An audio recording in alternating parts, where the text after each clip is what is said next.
বুঝছো শিবালি, কালকের ঘটনা তোমাকে না কবে ভাইয়া আমি মনে করি সারা রাত ঘুমিয়ে বেরিয়ে বাড়ি নাই, খালি কোল বালিশ নিয়ে বিছানায় পাশাপাশ করেছি।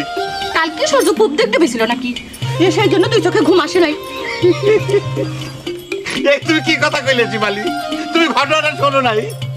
কালকে যে কি সিন হয়ে গেল বুঝছো, মান্নান মাটির ভিতর বুঝছো হারে গড়াগড়ি মারতেছে, এরকম চিকুটুকা আমি জীবনে কোনোদিন শুনি নাই। এই যে গাছের পাতা মনে হয় ধরে পড়ে যাচ্ছে, আল্লাহ রে কোথা। নিজের চোখে যখন রঞ্জু ভাই মলম লাগাইছিল তখন কিরকম ঠিক ছিল? তুমি আমাকে কথা জিজ্ঞেস করলে কে শিবালি? একটা নিরীহ মানুষের বিপদ দেখা সারা রাত ফুর্তি চোটে ঘুম আসতে পারেন নাই তো, সেই জন্য কথাটা জিজ্ঞেস করলাম। মানুষের বিপদ দেখে খুব ফুর্তি লাগে তাই না ডাক্তার সাহেব? তুমি আমাকে এরকম একটা কথা কবে পারলে শিবালি?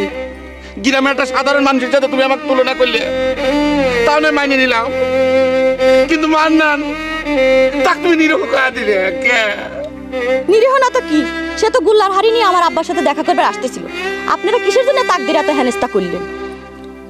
এ গায়ের লোকজন না হয় মূর্খ, আপনি তো একজন শিক্ষিত মানুষ, আপনার কি সব কাজ করা সাজে?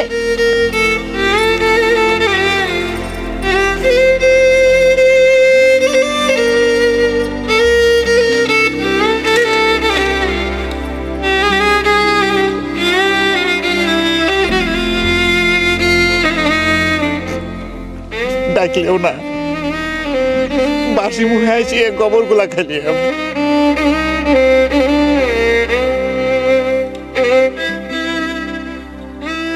বুঝছাও, বাসি মুখে যাই গোবর গুলা খাই আসলাম।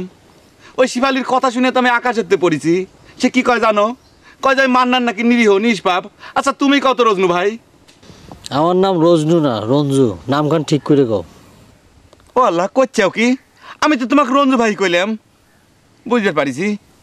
ওই শিবালির মুহের কথাটা শোনার পর থেকে বুঝছাও আমার মাথা টাথা সব কিছু আর গুলা গেছে, কি করছি নিজেও টের পাচ্ছি না।